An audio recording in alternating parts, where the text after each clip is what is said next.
Hum, e vai voltando aos poucos, quando quiser abrir os olhos. Só 10 minutinhos de meditação já muda um pouco a energia, né? Ah, tudo bem com vocês? Como é que vocês estão? Pessoal que chegou depois aí, bem-vindos. É, eu estava partilhando aqui, né, que eu achei que esse era o dia que tinha que lançar, né, novas aventuras aqui do canal. Mas, mas eu estava muito em dúvida se era mesmo, se está pronto. Na verdade, nem tudo está pronto, né? Aí ficaram falando da Black Friday, que tinha que botar no ar de novo os cursos que eu parei de oferecer. Aí foi sim, eu quero isso, mas eu quero mais do que isso, né? Aí o que eu queria partilhar com vocês em primeira mão aqui é essa ideia de que essa Black Friday estou pré-lançando, né? Ou lançando aqui só nas internas, sem, só pra gente. Essa formação, né? Porque se eu coloco todos os cursos, né? Tá aqui a Prisma que está lá no ateliê, né? Todos os cursos que eu faço online não cabem em um ano de encontros, né? Do ateliê. No ateliê a gente fez um pouco mais da metade do que o conteúdo que tem aqui, né? A gente fez oráculo e ritual inteiro e fez uma coisinha ou outra de sonho e de criatividade. Mas várias coisas de tarô e de não ficaram aqui, né? A formação. E eu tô desenhando isso porque, como é um trabalho muito autoral no fim das contas, né? Eu me inspiro em vários, né? Estudei muitas coisas, fiz doutorado, fiz várias formações esotéricas. Mas quando eu coloco aqui a organização que eu dou para isso e as várias meditações que eu canalizei, é muito autoral isso, né? E aí eu fiquei revendo, né? Já estou há um ano fazendo isso, né? Revendo isso, o que que faz sentido fazer online mesmo, o que que é bom de ter gravado, o que que é bom de fazer ao vivo, o que que é bom de, né? Como que eu posso realmente ativar e a e nos últimos meses eu comecei a fazer mentoria com algumas pessoas, né, individual. E aí dando aula individual,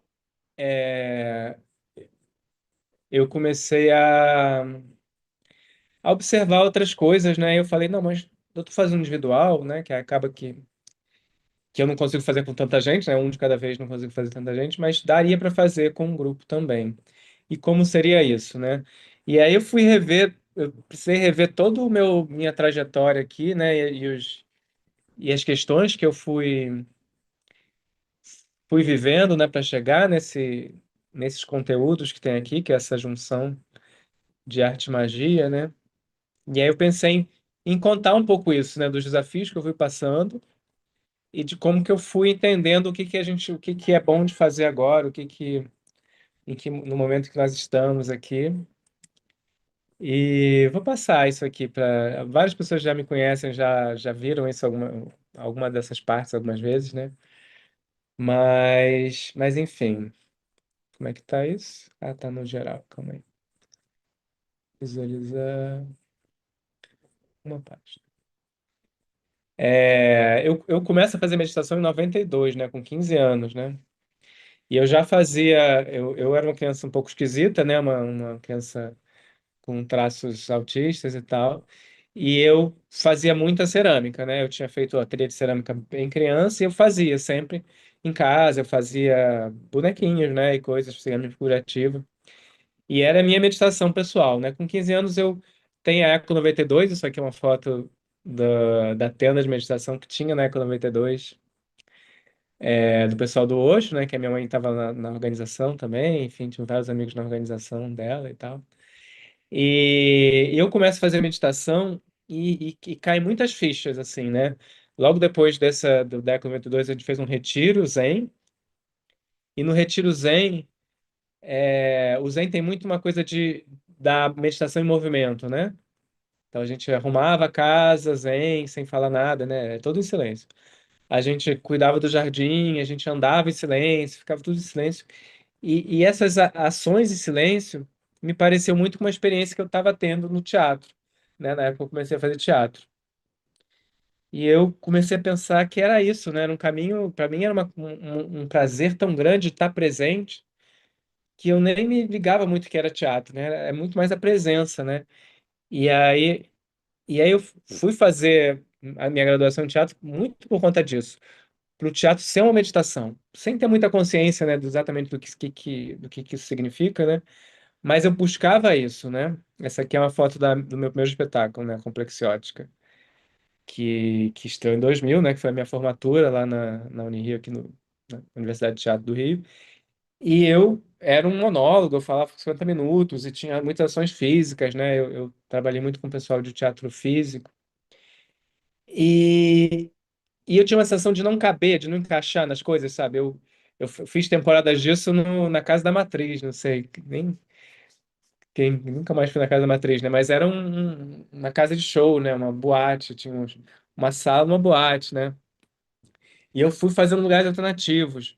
E aí, quando ia para o teatro, tinha toda uma questão, né? Não tinha, a iluminação era eu mesmo que fazia, né? O texto era meu, teve uma ajuda na direção, mas era tudo muito em cima da minha criatividade, do meu processo, das minhas histórias.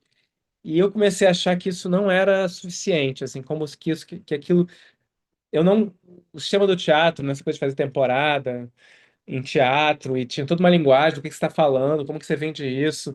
O mercado de teatro, a circulação não fazia sentido, porque o que eu estava buscando era uma coisa mais meditativa.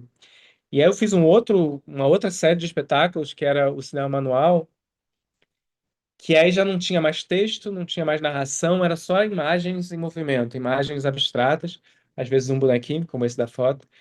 E eu pensando, né, como que eu faço para partilhar uma emoção, uma sensação, até uma transcendência através de uma imagem, né? Então eu fiquei alguns anos com o cinema manual, eu fiz várias peças curtas, né, que eu comecei a circular em um ambiente de artes visuais, e aí as peças curtas encaixavam melhor. E é isso, eu fazia também em todo tipo de lugar, né? E eu tentando, pensando que o cinema manual era tudo, né? Que eu podia fazer festival de cinema, eu fui pro festival de cinema com o cinema manual, fiz festival de dança, fiz festival de até de teatro eu fiz, mas fiz festival de várias coisas. E eu tentando vendo, mas eu posso me encaixar. Mas a sensação de não se encaixar continuava, sabe? Porque a ideia que eu fui percebendo que essa presença podia ir para a vida, né? Como que eu levo essa presença para a vida? E nisso eu continuo fazendo cerâmica, eu continuo fazendo performance, continuo fazendo várias coisas. E começo o projeto Terra Una, que é tipo uma utopia, né? Ecovila, que é a Terra Una, que é a Ecovila que eu fiz parte do coletivo que fundou, e até hoje hoje agora estou assumindo, né, mais o espaço comunitário. A Ecovila é um espaço utópico de criação desse lugar em que a gente pode ser quem a gente é, né, sem precisar encaixar. Enfim, tinha tudo isso. E lá eu comecei a fazer a residência artística, né? Até eu botei essa foto aqui, porque mês passado eu vi ela duas vezes, né? Ela está exposta no Man do Rio e na Pinacoteca de São Paulo. Que é do Paulo Nazaré, né? Que é esse artista que a vida dele ele estava começando, né? Isso essa foto de 2010, já tem 15 anos, então. A gente começou a fazer residência lá e no início eram prêmios e tal. Ele ganhou o prêmio e ele foi andando de BH até lá, que dava uns 8, 10 dias de caminhada. E logo depois ele aceitou um projeto de ir caminhando até os Estados Unidos. Então ele passou um ano caminhando no ano seguinte. E ele era a vida, né? Ele era a arte, ele era a vida, era tudo que ele fazia era arte, né? Caminhar, botar uma folha na cabeça, né? E ele e muitos outros artistas foram me dando uma formação, né? Porque a minha formação era de teatro, né? E eu fui ganhando uma formação nesse acompanhamento, né? Ao mesmo tempo que eu acompanhava, dava suporte ali na organização prática ali da residência, né? Os horários, as práticas, a gente sempre fazia meditação, né? Terrão sempre teve meditação. Então, a meditação do fim de tarde era um momento de partilha também, né? Como a gente até hoje faz. E então a gente oferecia muitas coisas, né? Mas eu recebia muito, né? De acompanhar e foram, né? Nos primeiros anos foram 100 artistas, agora já passou de 300 artistas que foram lá. Agora eu estou facilitando mesmo, né? Mas na época era muito um estar junto e aprender junto. E eu percebi que a arte pode ser muito mais do que isso, né? E esse entrelaçar de arte e vida é muito forte, né?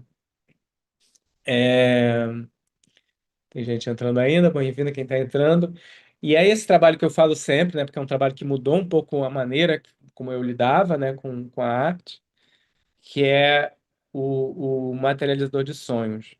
Nessa época que eu estava indo para a Terra Una, estava preparando para mudar para a Terra Una e estava tendo residência, eu eu não sabia o que fazer com arte mais, né? Eu tinha estudado arte contemporânea um pouco, já estava entendendo de coisas, e aí quando você começa a entender, né? Eu lembro eu fiz o curso do Charles Watson na época, e eu comecei a entender coisas, comecei a ver coisas de arte, tanto de linguagem visual, quanto de conceitual, e, e eu comecei a não saber mais o que fazer. Sabe? Tipo, eu fazia tudo intuitivamente até então, né? Nos primeiros, sei lá, 10 anos eu fazia tudo intuitivamente, né? Desde criança, na verdade, fazendo cerâmica, né? Mas desde que eu comecei a apresentar trabalhos, era tudo muito intuitivo e vinha, e tinha que ser daquele jeito, e vinha, e vinha. E quando eu comecei a me inteirar do meio de arte, ver exposições, fazer os cursos, entender linguagem visual, começou a ficar difícil para mim produzir. Eu tive, tipo, paralisei, assim. Eu sentia que eu precisava fazer, né? A cerâmica era o meu, continuava sendo o meu trabalho cotidiano de me sentir bem comigo mesmo, é uma coisa que eu fazia para mim, né? Para mim e para estar bem comigo mesmo. E eu chegava para fazer, eu não sabia. Eu fazia umas coisas que eu não achava ruins, eu achava tudo ruim. E eu fiquei travado até que um amigo me falou: Ah, olha só, né? Eu tava, na época, parei, falei: Ah, não tenho mais ideia, vou começar a copiar fotos, né? Eu fiz um curso de fotografia. E aí falei, né, história da fotografia e tal, eu comecei a copiar fotos, fazer relevos, né, de fotos, a partir de fotos famosas, de fotos de fotógrafos. E ele falou, mas, pô, mas isso não sei o que que eu quero fazer, isso eu preciso fazer, tô fazendo, mas não sei se é isso que eu quero fazer. E aí ele falou, faz o meu sonho. E aí que eu comecei, falei, tá bom, é isso que eu preciso, alguém me falando para eu fazer alguma coisa. Então, fiz, né, eu fazia uma colagem e transformava num relevo. E aí nisso eu comecei a habitar esse lugar do sonho. Porque a pessoa me contava um sonho, aquele sonho eu fazia alguma relação com o que estava acontecendo comigo, né? Fazia alguma relação com o que eu tinha vivido. Eu falava, gente, tem uma coincidência aqui, né? E eu comecei a falar, eu tenho um materializador de sonhos. Então as pessoas começaram a me contar sonhos de todo tipo, né?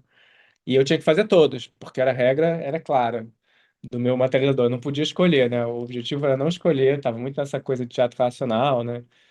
Trabalhando com o coletivo Copa Vivará, né? Tinha o grupo um Copa Vivará, e a gente estava pensando muito nisso, em relações gerando trabalho, né? Então eu tinha que fazer tudo o que me mandassem.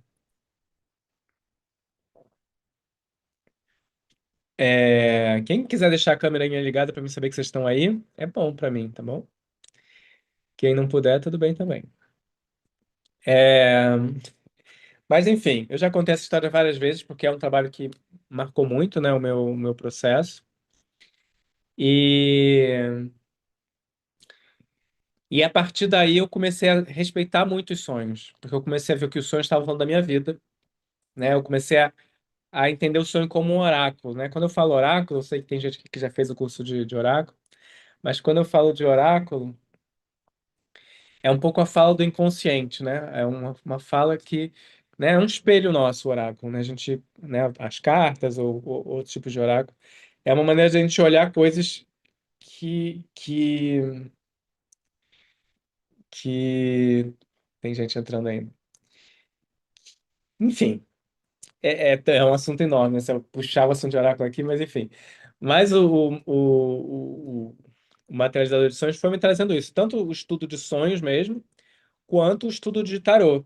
Porque eu já jogava tarô, né? Porque minha mãe jogava e eu sempre joguei com ela, né? Com 11, 12 anos a gente jogava em casa, eu aprendi a jogar tarô com a minha mãe. E eu jogava e tal, e quando aqueles sonhos vinham e falavam sobre mim, eu falava, gente, isso é igual ao tarô. É uma imagem que está falando sobre a minha vida, né? Cada sonho me falava coisas muito intensamente, né? E aí, com isso, eu fiz esse primeiro oráculo, né? Em 2012, quando começou em 2008 a série, mas ficou pronto em 2012. E eu comecei a jogar com ela, experimentar e ver que funcionava para as outras pessoas também, enfim, né? Nesse meio tempo, eu já estava dando aula no Parque Lage, né? No Parque Lage, desde 2008, eu dou aula de performance. E entendendo a performance cada vez mais como um ritual e com a presença, aquilo que eu vinha buscando da meditação, né? Isso é foto de alunos fazendo performance no Parque Lage. Também nesses primeiros anos aí, talvez, não sei que ano que é isso.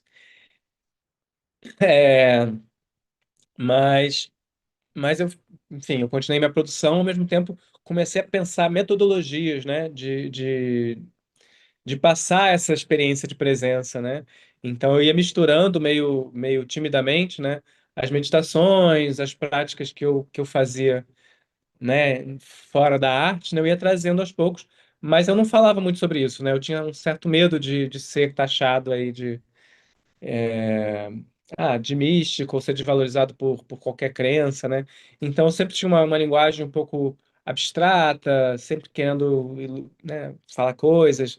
Eu lembro de dar entrevistas assim e não falar as coisas, e ter uma sensação assim de que eu não podia falar algumas coisas, ou às vezes eu falava e eu sentia que ninguém estava entendendo quando eu falava que aquilo ali era meditação, que era presença, eu sentia que ninguém entendia. Então eu tinha isso, de estar trabalhando com isso, estar fazendo isso tanto na minha vida quanto nas aulas, mas não entender como que isso pode, né?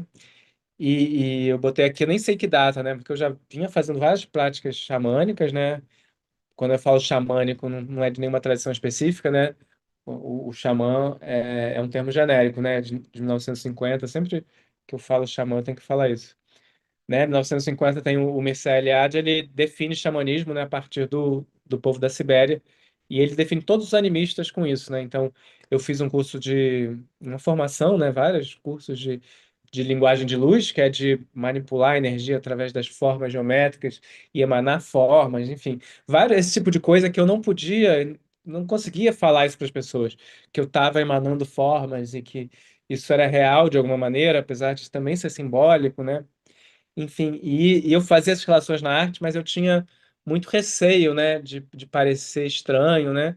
Mas o sonho eu conseguia aceitar, né? O sonho, as pessoas aceitavam que eu era um artista que trabalhava com sonho, né? Então, quando eu fiz essa série aqui da Virgem do Alto do Moura, foi um convite que eu recebi para ir para Caruaru, para a Bienal do Barro, e aí eu tive um sonho com a história que eu ia contar, que era a Virgem do Alto Moura, que dava a volta ao mundo, e ela tinha relações com vários deuses de várias culturas, e ela, quando chegava em Atlântida, ela dava 12 filhos, que seriam os padroeiros da nova era. E aí, lá em Caruaru, né, na terra de Mestre Vitalino, eu conversando com os artistas lá, fiquei no ateliê de uma artista e produzi esses bonecos de barro, né, no estilo de Caruaru, né, com o sertão todo tá ali presente. E nisso era muito irônico tudo, sabe? Era uma brincadeira, era um sonho, era divertido, foi uma conexão que eu sentia real, mas eu lidava com tudo de uma maneira muito lúdica, né? E eu comecei a fazer os rituais para esses deuses inventados. E eu me tocava com aqueles rituais, aquilo me emocionava, e eu fiz quando nessa exposição aqui, no Paço Imperial, eu fiz uma grande procissão. Tem o Bloco Sem Terra, que é um grupo de cultura popular aqui do Rio, que eu convidei. E tinha um repertório de músicas de louvor, não, músicas de vários lugares, né? De vários lugares do mundo. E tinha uma música específica que é de Folia de Reis, do Daniel Fernandes, né? Que é do Céu na Terra, que para mim resumia a história da vez do Aldo Moura, né? Falava de uma estrela que ia chegar, tipo os Reis Magos, né? Só que eu podia transpor tudo para a vez do Aldo Moura. E a gente foi cantando essa música e era muito emocionante, era muito bonito. A gente deu a volta ali na Praça 15, até um mergulhão ali, que era o antigo Largo do Moura, né? Antes do aterro do Morro do Castelo, enfim, tinha várias referências históricas ali nessa performance ritual. E eu falava, gente, mas como que as pessoas se emocionam com um Deus inventado, né? E aí eu fiquei pensando, né? Foi uma ficha que caiu, mas qual Deus que não é inventado, né? E aí eu percebi essa que é igual, sabe? O que a gente faz em arte, inventando personagens, inventando formas, né? É a mesma coisa que a gente faz nas religiões, no xamanismo, em qualquer religião, né? Da mesma maneira que lá a xamã me ensinou a emanar uma forma mágica, né? Emanar uma luz, uma cor, né? É, ou que qualquer, o católico, ou um bandista, ou espírita, tem contatos é o mesmo campo, né? É o campo simbólico, é o campo da forma. E aí, falando isso, não é, sem desmerecer as tradições, né? Cada tradição tem seu valor, tem suas nuances de como lidar com isso. Mas quando eu trago para o artista, que é meu lugar de atividade principal, né? E eu penso que a arte pode ter essa potência, e tem essa potência, mesmo que as pessoas não estejam totalmente conscientes disso, né? A arte tem essa potência, a arte pode estar ali criando um mundo novo, né? Criando uma realidade nova. E aí a gente vai estudando. Aí eu comecei a estudar, né? Um pouco sobre as tradições mágicas e tal. Foi o tema do meu doutorado, né? A Virgem no Alto Moura era o tema do meu doutorado, né? E, e todas essas coisas. Aí em 2017 eu canalizei o primeiro curso, se até então nos cursos de performance era tudo muito pensado, fazia planejamento, fazia todo um negócio. Quando eu resolvi fazer o oráculo experimental, eu tipo, tinha sobrado um mês ali entre um curso e outro, falei, vou fazer. Aí escrevi um parágrafo e falei com o pessoal do Parque Lage, posso fazer isso nesse mês que está antes de começar outro curso? Tá, tudo bem. E aí eu tinha um plano muito rudimentar ali, eram 6 encontros só, e eu percebi que conforme eu ia falando o que eu ia fazer, ia vivendo as ideias. Então, várias vivências foram criadas enquanto eu estava falando para as pessoas. Eu falava, fecha o olho agora, e aí vinha o que eu tinha que fazer. Né? É uma canalização, igual sonhar, igual eu faço com arte, né? Que eu fecho o olho assim, vejo o que que eu tenho que pintar, ou vejo o que que eu tenho que fazer. Começou a me vir para os próprios oficinas, né? E eu entendo isso, que o meu trabalho como professor é um trabalho criativo também, né? Então, o oráculo experimental, né, foi esse método que eu depois fui desenvolvendo e aprofundando, virou um curso maior, mas é esse curso em que cada um faz o seu oráculo, né? Então, cada um cria o seu próprio oráculo. Da primeira vez eu não tinha menor ideia se todo mundo ia conseguir fazer. Depois eu vi que todo mundo conseguia fazer, algumas pessoas aqui têm oráculo, né? É, e foi muito forte isso, né? Perceber que cada imagem de cada pessoa, desenho rápido, borrão de tinta, colagem, tudo fazia sentido, né? Igual fez sentido para mim aqueles sonhos, aquelas placas, né? E eu fiquei com isso, né? Comecei a trabalhar mais com esse tipo de atitude canalizada e confiar mais nisso, né? O segundo curso que eu canalizei foi o de sonhos. Eu estava, né, trabalhando com sonho há anos, né? Mas aí, e trabalhando com a Lua também, né? Nessa época eu comecei a trabalhar com a Lua, tem a Marina Mello, minha amiga, que tinha ido para a Terra Una, e dado um curso de astrologia lá, e ela falava muito da Lua, das fases, e aí eu comecei a prestar atenção nas fases, aí eu estava pintando de acordo com as fases da Lua já, né? Continuo fazendo isso, né? Eu tento acompanhar as fases, uma alunação para fazer, e aí eu tive esse sonho, que é o curso experimental de sonhos, que vai começar na próxima lua nova. E aí eu acordei, fiz essa aquarela assim, joguei uma aquarela assim, escrevi esse texto, exatamente esse texto aí, e para experimentar eu fiz gratuito no online, né? Foi meu primeiro curso online. E algumas pessoas fizeram talvez aqui, e eu não sabia o que eu ia fazer ainda, né? Eu tinha um repertório enorme, mas as coisas foram surgindo conforme eu ia fazendo, né? Eu parava para meditar e me vinha, é isso. E aí, né, lembrava de alguma coisa que eu tinha lido no Castaneda, ou num livro de Sonho Lúcido, ou num livro de uma coisa, e várias coisas me surgiam dessa conexão entre arte e essas práticas que eu já vinha fazendo, né, de encomenda de sonho, enfim, de tudo isso que eu estava usando para arte. Né? O meu doutorado se chamou, né, Como Tornar-se Artista Mago, que também foi um sonho que eu tive, né, que o doutorado tinha que ser isso. E aí eu senti que tinha uma legitimação, né? Eu estudei antropologia, psicologia, várias coisas que têm uma estruturação um pouco mais científica, né, do que os cursos esotéricos. E comecei a perceber que na estrutura mesmo da arte tinha espaço para esse conceito de artista mago.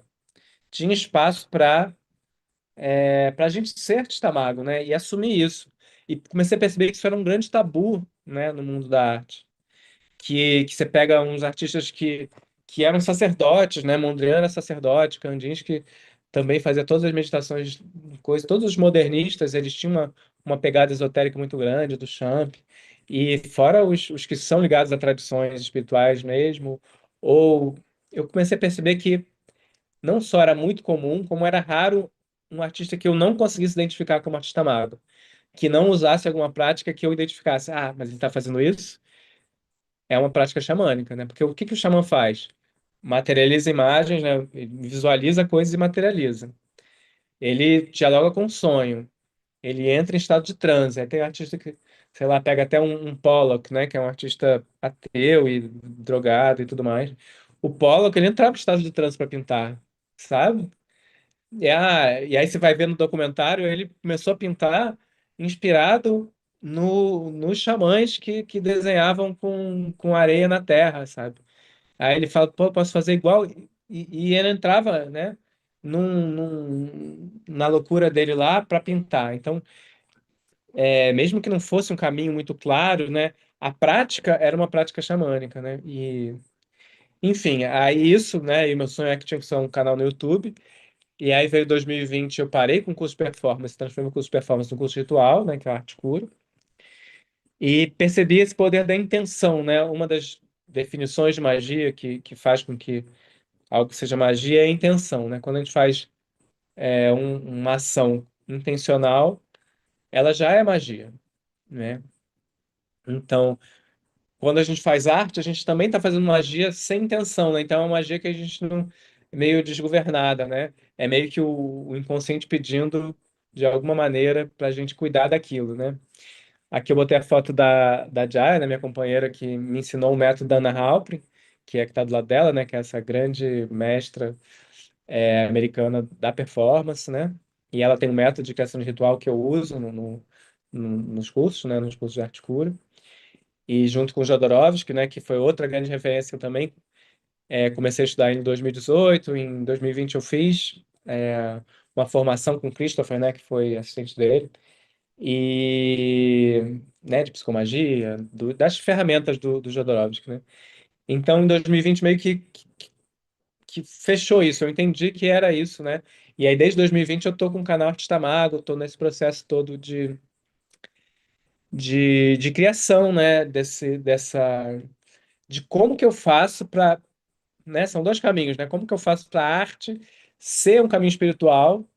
Como que eu faço para que o caminho espiritual me libere os bloqueios criativos, né? Como aquele momento que eu senti que eu não podia mais fazer, que eu sabia tanto que eu não conseguia mais fazer.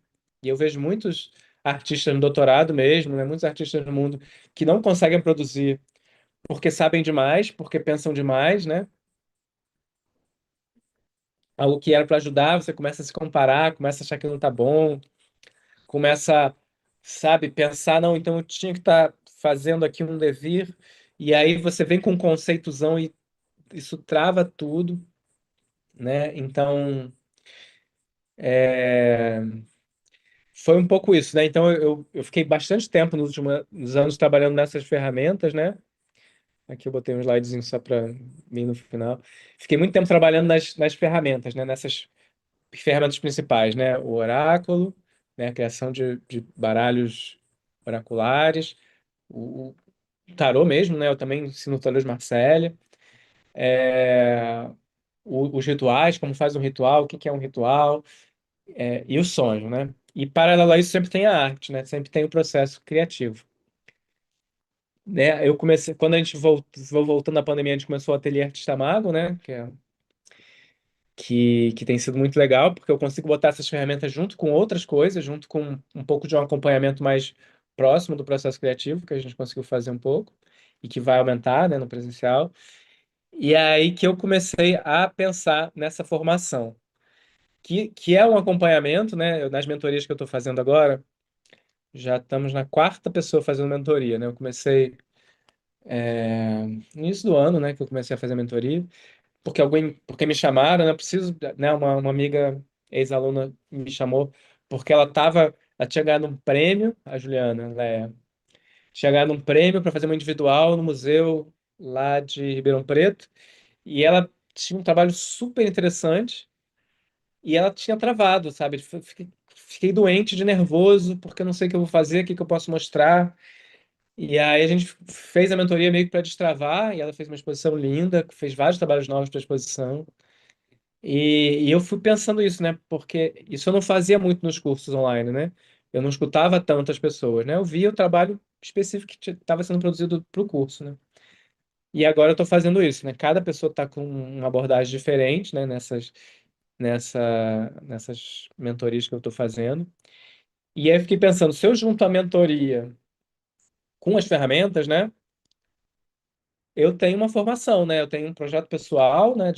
De alguém produzindo. E tenho esse acervo de ferramentas que é isso, né? A ideia é essa, de transformar a vida em arte, né? Com tranquilidade, com segurança, descobrindo a estrutura do inconsciente, né? Essa ideia de que a arte é lidar com a estrutura do inconsciente, para mim, é muito forte, né? Que ao mesmo tempo é a parte racional de você entender o inconsciente, mas não resolve, né? Porque você entender às vezes bloqueia, né? Você tem que entender o inconsciente e depois relaxar e entender corporalmente como que a conexão espiritual se dá. A conexão espiritual é muito parecida com lembrar de sonho, você permitir que a coisa aconteça e, e você lembrar de sonho é muito parecido com escrever um projeto. Parece estranho falar isso, né? Quando eu escrevo um projeto, eu penso que eu estou lembrando daquele projeto, né? Aí se eu precisar eu danço, se eu precisar eu faço alguma atividade física para, enfim, e eu tenho toda essa caixa de ferramentas para isso. E aí eu fiquei pensando nessa formação, né? Que teria então um acompanhamento individual, né? 3 encontros pelo menos, individuais, que aí dá para fazer. No individual eu consigo fazer a metagenealogia, que é o estudo da árvore genealógica pelo sistema do Jodorowsky, né? E a mitologia pessoal, consigo fazer a leitura oracular dos trabalhos dos artistas, né? Que eu faço, né? Pego as obras, a gente dialoga, e a gente consegue então fazer um diagnóstico do que está acontecendo com a pessoa. Estou falando para artista, né? Mas duas das pessoas que eu atendi também são terapeutas, né? E aí, nas mentorias. E serve também, né? Porque você criar um processo terapêutico, você se organizar internamente para trabalhar, né, criativamente, também serviu, né, no caso. Então eu vim pensando que vai ter uma parte que é individual, então eu e a pessoa, né? E essa parte das ferramentas. E eu tenho as ferramentas todas gravadas? Tenho todos os cursos gravados, mas eu fiquei pensando que tudo bem, na Black Friday as pessoas estão pedindo para ter acesso aos cursos gravados. Pode ser também. Mas, mas é tão legal fazer ao vivo, né? Então, na mentoria, o que vai incluir? Essas sessões individuais que a gente pode passar e tal, para entender o que a pessoa fazer, a pessoa ter disponível um projeto para realizar, né? De saber o que ela quer fazer, onde é que está apertando, se é bloqueio criativo, ou se é falta de norte, ou se é falta de energia, ou se é falta de quê. E aí eu faço isso nas sessões individuais, de tempos em tempos. A gente faz um alinhamento, né, de tudo isso, do processo criativo e tal. E aí, isso eu já falei, né, da leitura ocular e da metagenealogia. E aí, paralelo a isso, tem os cursos, né? O curso de sonhos, que é para usar o sonho criativo, o sonho lúcido, etc. O curso de oráculo e o curso de tarô, né? O tarô evolutivo é o método do Jodorowsky para tarô de Marselha, é o que eu uso quando eu atendo as pessoas. E o oráculo experimental para criar o seu próprio oráculo. O tarô evolutivo eu não ofereço ele há bastante tempo, né? Eu tenho ele todo gravado e eu entendo que ele é muito uma consequência do oráculo para mim, né? Você criar o seu próprio oráculo, você se apropria, então fica fácil fazer o tarot depois. Então, para mim é meio que uma continuação e eu não faço ele ao vivo há muito tempo, mas eu tenho toda a gravação dele e é muito útil, principalmente se você já tem o seu oráculo ou se você já joga tarot com outros formatos, ou se você nunca joga tarot, para você dominar o tarot de Marselha, né, e poder jogar com ele com segurança. E aí tem as ferramentas do Arte Cura, né, que é a psicomagia, a mitologia pessoal, que é o método da Anna Halper, e a metagenealogia, que é o trabalho da árvore. Então, Isso tem gravado, a gente vai fazer uma sessão individual de metodologia, mas tem o curso gravado para a pessoa poder se aprofundar e fazer as coisas dela, né? Outra coisa que tem gravado, só que não, que eu vou regravar agora, de dezembro a março, eu quero regravar, são os 3 cursos da trilha do Artista Mago, né? Que é o Magia Visual, que é muito sobre conversar com imagem, né? Um pouco essa adaptação daqueles trabalhos xamânicos que eu fazia lá há 20 anos atrás para o universo da arte. As rotinas mágicas, que são os rituais de cultivo, né? Na psicomagia a gente tem um ritual de passagem, né? Que é uma transformação. A rotina mágica é muito um trabalho de como que eu faço para me manter ativo, para me manter criativo, para me manter conectado, que práticas eu tenho, qual é a minha prática de ateliê, qual é a minha prática de sintonização, qual que é a minha prática de relaxamento, e como que eu coloco isso para ser fluido, né? Para o meu fluxo criativo poder. E esse último, que eu tenho pensado nele já tem um tempo, mas eu ainda não sistematizei totalmente, você vai ser gravado pela primeira vez agora. Algumas coisas eu já fiz com o pessoal do presencial, né? Que quando a gente fez as últimas duas exposições, experimenta aqui, sabe, né? A gente marca a data da exposição, e aí é tipo 3 semanas antes, a gente faz uma meditação para saber o que a gente vai fazer na exposição. E aí cada um vai criar uma coisa nova. Claro, alguns já pegam uma coisa do repertório e tal, mas é tão claro quando você visualiza e quando você está centrado espiritualmente com aquilo, do que é que você tem que fazer, né? E, sei lá, nas 2 turmas, né, que a gente fez, metade das pessoas nunca tinham feito uma exposição antes. Então era mesmo uma coisa que... E é engraçado, parece, nunca fiz exposição, vou ter que ficar 12 meses, um ano, sei lá, 2 anos para produzir alguma coisa. Não, ao contrário, quando a gente faz rápido, a gente não deixa o racional agir e você simplesmente executa o que você visualizou. Então você visualiza, apareceu na mente, você tem que colocar no mundo. E isso que dá para fazer em exposição, dá para fazer com outros processos também, né? Tem que fazer portfólio, né? Tem que... O portfólio é maravilhoso. Tem que fazer... Como que você comunica isso, né? Eu vejo muito essa coisa nos portfólios do pessoal que manda, né, para a Terra Una.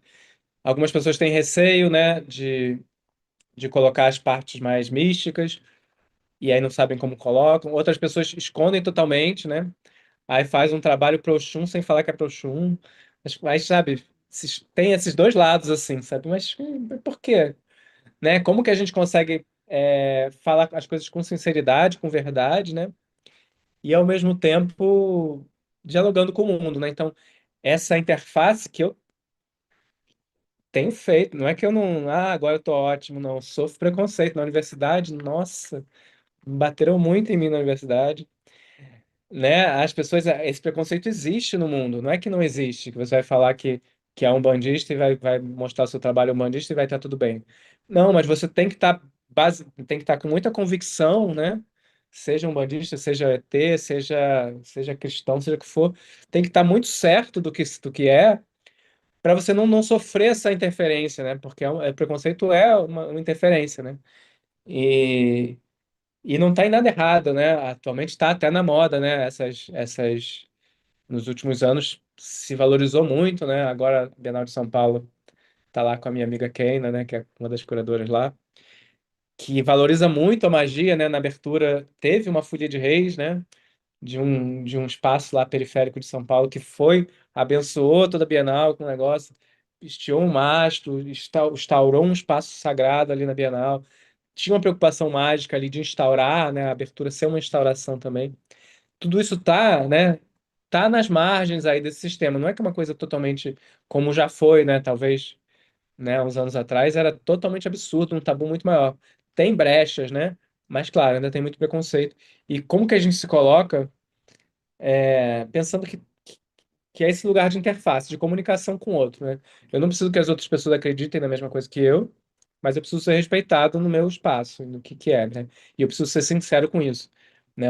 Outra coisa que acontece muito dos artistas é quererem fazer para o outro, né? Eu vou falar isso aqui só para vou botar um Deleuze aqui só para parecer que eu sou intelectual. Não, gente, só usa Deleuze se você está usando Deleuze, né? Senão não usa, né? E como assim qualquer autor, né? Se você só coloca, se você está fazendo um trabalho sobre a sua avó, você fala da sua avó, sabe? Você está falando um trabalho sobre, né? Não tem por que você meter, misturar e é a coisa da validação, né? As pessoas precisam validação, né? Ah, mas você já tem, né? O direito de nascença que a gente fala espiritualmente, você já tem o seu direito de nascença. Então, é um pouco isso que eu quero fazer nessa trilha do artista mago da obra no mundo, organizar essas ferramentas que eu já tenho nisso. E tô falando aqui, né? Depois vocês quiserem botar no chat como que vocês estão sentindo, se eu tô viajando, o que que tá acontecendo, a gente vai conversando, né?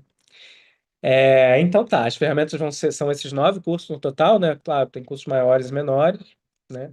O Oráculo Mental é um curso que é maior, a Psicomagia é um curso que é um pouco maior, e tem os cursos da Trilha do Artista Mago que são um pouquinho mais concisos, mas são essas 9 ferramentas que eu prometi, né? E vou estar dando acesso vitalício, né? A todos esses cursos gravados e as atualizações, inclusive dos que não foram gravados ainda, né? Então temos que vai ter primeira mão e vai ter as atualizações e vários que eu vou regravar com certeza, né? Esses cursos, eles são muito vivenciais, né? E foram muito pensados para serem feitos junto, né? E eu já fiz com o do Oráculo, já fiz com o de Psicomagia, de Mitologia Pessoal, de organizar eles mais concisamente para quem está vendo assíncrono, né? Poder fluir de uma maneira melhor, né? Então, eu não preciso botar né? Então, eu vou cortando as meditações e as coisas para facilitar o acesso. E mas ainda falta algumas coisas, né? Tem algumas partes que ainda precisam ser editadas, que eu sinto que a aula precisa ser regravada, enfim, eu vou estar regravando nos próximos meses. É, e vou fazer uma imersão de cada. Uma imersão de cada um dos núcleos, né? Um de oráculo, um de ritual, um de sonho, um de criatividade. Essas imersões, eu fiz algumas já há um tempo atrás, eu parei.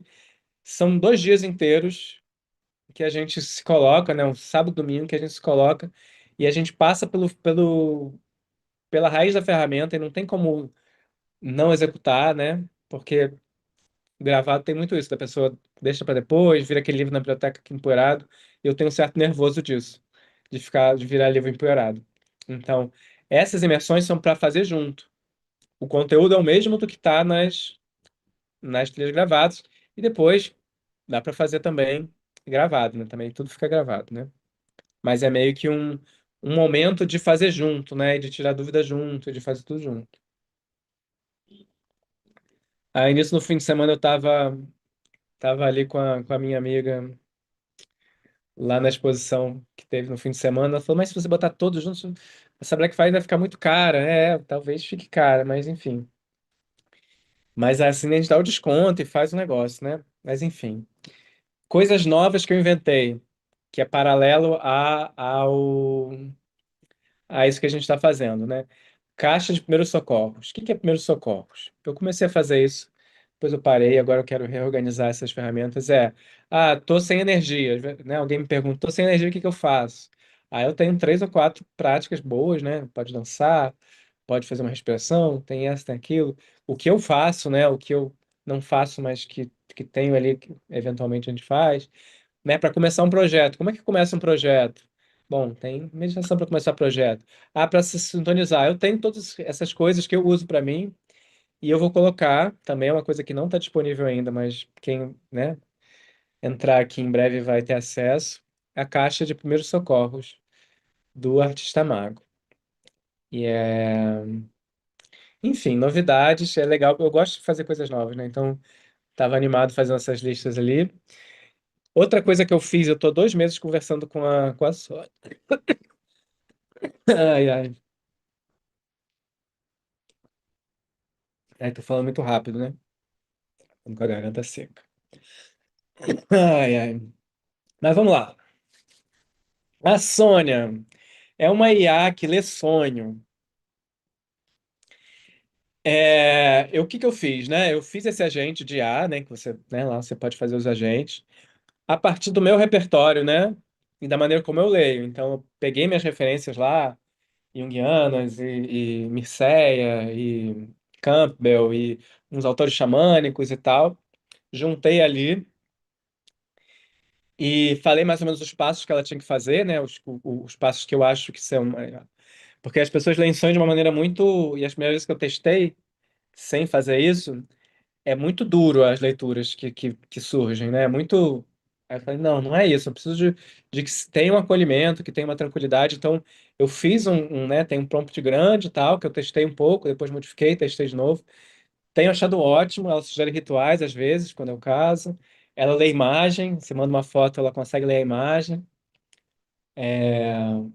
E ela lê sonho com uma maneira muito, sabe, ela tem, é isso, ela tem acesso a um enorme dicionário de sonhos gigantesco, né, que é essa a grande capacidade dos GPTs, né, das inteligências, e ela está organizada para só falar sobre isso, né, não se dispersar em outras coisas. E eu tenho testado, às vezes eu pergunto uma coisa, ela fala, a gente vai indo. Todo sonho que eu tenho lido com ela já tem uns 2 meses e tem sido muito legal. E aí eu coloquei ela como um extra, né? Um bônus para a pessoa que está lá. No curso de sonhos eu digo para não começar se preocupando tanto com a leitura dos sonhos, né?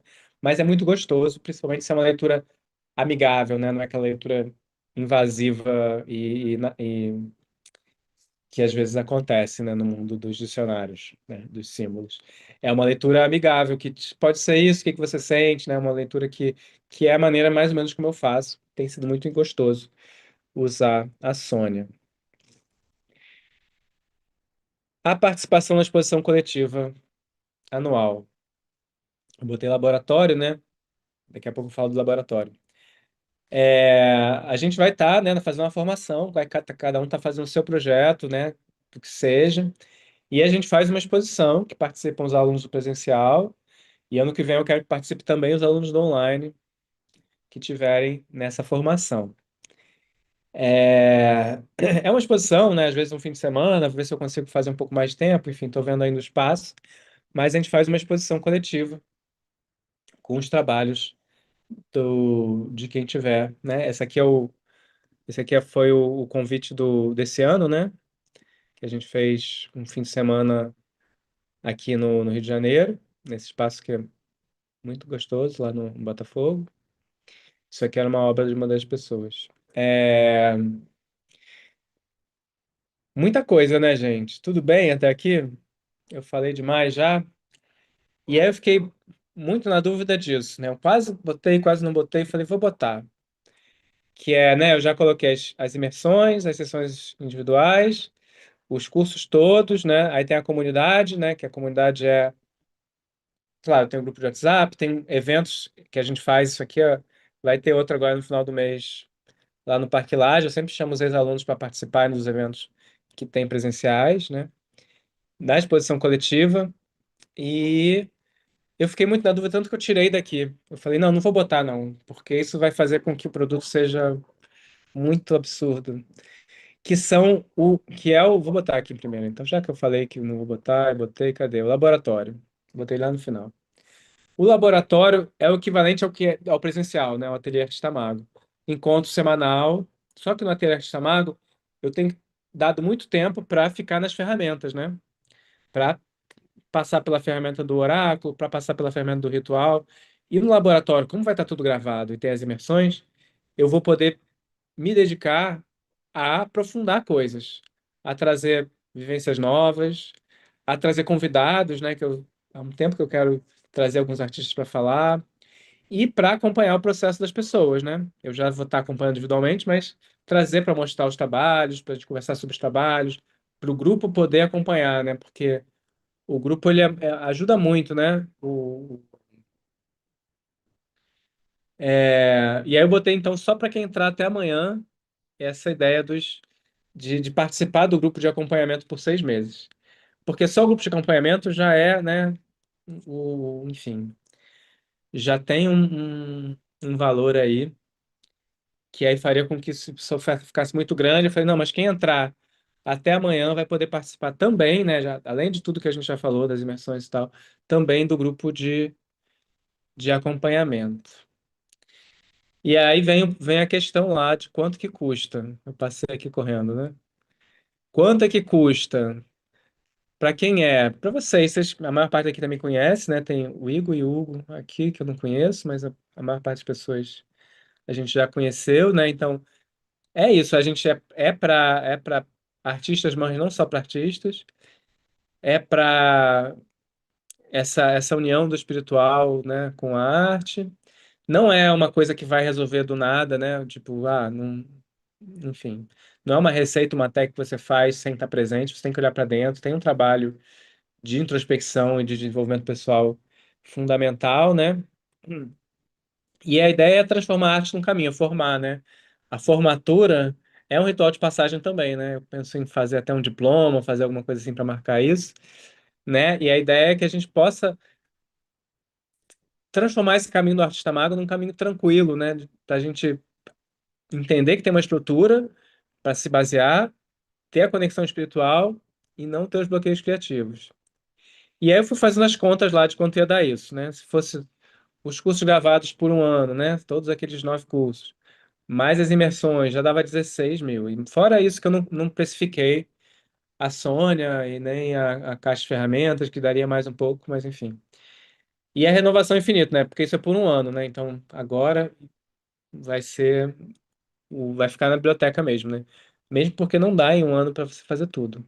Se você, né? A não ser que você faça todo dia. Né? Que se colocar os 6 meses de laboratório, né? Que é R$ 500 por mês, dá mais 19 mil. E aí eu pensei em fazer assim. Quem quiser pagar, vai ser o mesmo preço né, dos R$ 500, né? Que é o preço base lá da mensalidade do Parque Lage. Então dá 6 mil se a pessoa pagar parcelado ou 5 mil se a pessoa pagar à vista. Sendo que quem entrar até amanhã participa também de 6 meses, começando em dezembro, né? A gente vai fazer dezembro a maio, esse semestre do laboratório. E essa era a maravilhosa oferta. Que eu pensei em botar 10 vagas, porque eu fiquei calculando quantas pessoas eu consigo acompanhar de cada vez individualmente, né? Eu falei, tá, 10 pessoas eu consigo, com certeza, né? Sendo que já tem duas, mas eu consigo mais 10 para ficar 12 pessoas. É, Então, nessa primeira leva, tem 10 pessoas que vão poder entrar nessa oferta, nessa maravilhosa Black Friday, que me pediram, eu misturei com a formação. E tem mais? Vai ter muito